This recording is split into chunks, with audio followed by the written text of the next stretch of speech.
much taller like they are in today's game. So here's why Kobe is better than the 5 I listed under him. The first guy I said, at number 6, I had Bill Russell. Ironically, he was number 6 when he played for the Celtics. And he's hands down the best defensive player of all time.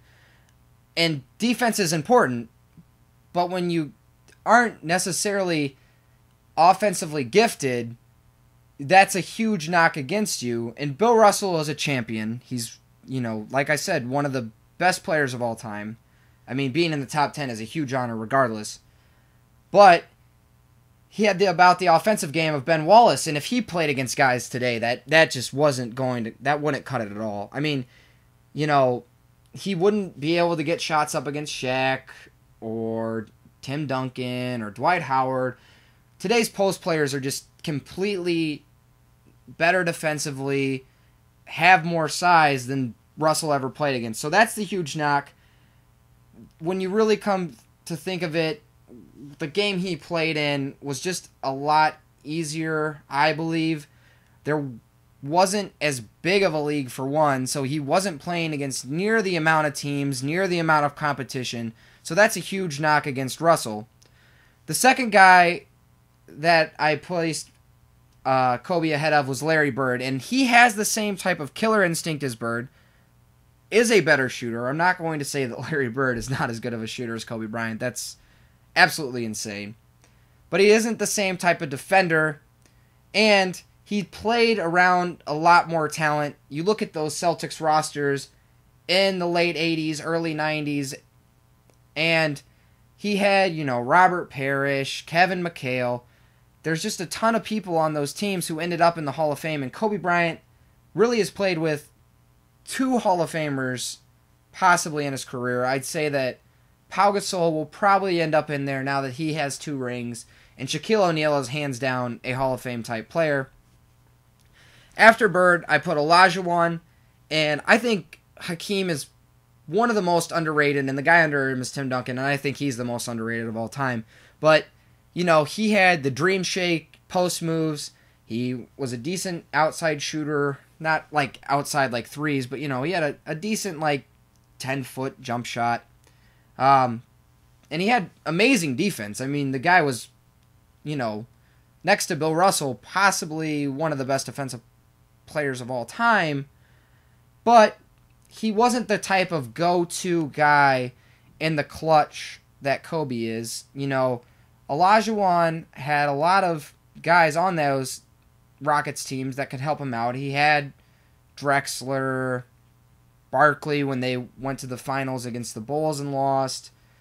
There's a lot of guys that Olajuwon kind of was passive towards when it came down to where the ball was going to be in the end of the game.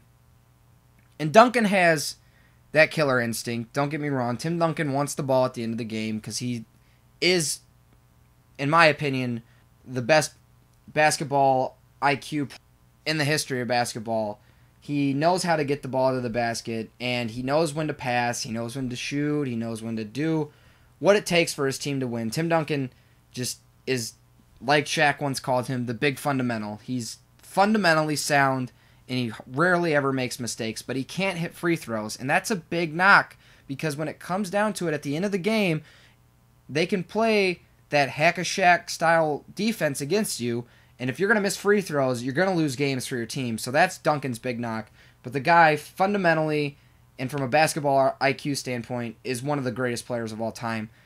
Last on my list is Elgin Baylor, and he might be the best offensive player in NBA history. He could score in just about every single way, and Kobe Bryant has a lot of Elgin Baylor-type moves in his game when you really look at the two.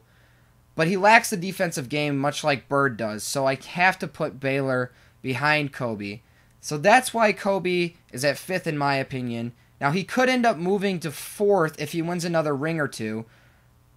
And the big knock I really still have against him is that middle of his career when he, shot poorly from the field. He was forcing up a lot of shots. He was playing really selfishly. And a lot of that goes back to who was on his team then. I mean, you look at those Laker teams, and there weren't a whole lot of talented players. I mean, yeah, he played with Caron Butler, but he also played with Kwame Brown. So really, the Lakers just weren't that great during that period when Bryant was kind of playing selfishly. There's one guy that I really left off the list that I feel like a lot of people will come at me with, and that's LeBron. But let's cool it off with that, people. He's been in a finals, yeah, but he lost it. He got swept, actually, so it's not like he's that great yet. And I think LeBron has a long way to go. He'll eventually be in the top 10 players, don't get me wrong. I mean, the guy is a great team player. He gets a lot of rebounds. He gets a lot of assists. He plays smart. But he's a little passive in the fourth quarter if you watch games. That's his big difference between him and Kobe, is that LeBron can tend to kind of, try and involve his teammates too much in the fourth when he should be taking over the game. Still, though, he'll develop that. He'll get a little bit better offensively. He could, develop some of these moves that Kobe's learned over time. But as of now, LeBron's not in the top 10. He's probably like 13th. I'd still say Shaq's better than him. I'd still probably put Earl Monroe above him. There's maybe another couple guys that I can't think of off the top of my head that would be ahead of LeBron. But he'll end up in the top 10 for sure.